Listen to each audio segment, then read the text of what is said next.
Good day mga lods, share ko lang itong aking memorable photo from 11 years ago.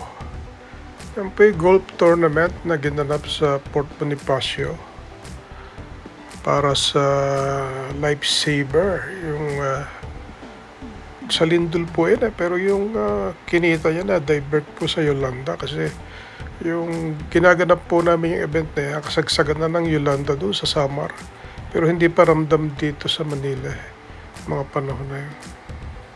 At yan po, tuwa lang ako sa kalooban na yung palang ganong score. Handicap po ako dyan positive 11.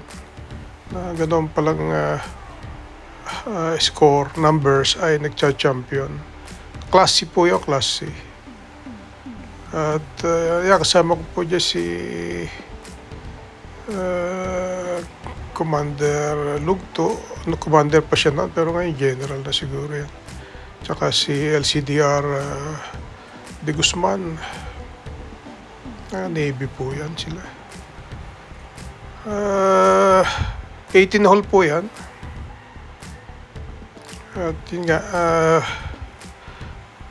photo po na ginawa ko ng movie. Kasi nung mga panahon na yun, wala pa namang mga high-tech na cellphone. Yan po yung camera pa yun, pinang ginagamit. Yung camera na maliliit pa nung araw. Yung kalalabas pa lang ng mga, yung hindi na de-film, mga memory card na camera. Kasi from de-film na Kodak, nag-convert sa memory card. Yan po mga memory card yan. Wala pa yung mga iPhone na high-tech na kagaya ngayon. Ayan po, nilagay ko na lang sa movie para meron akong balik-balikan na mapanood.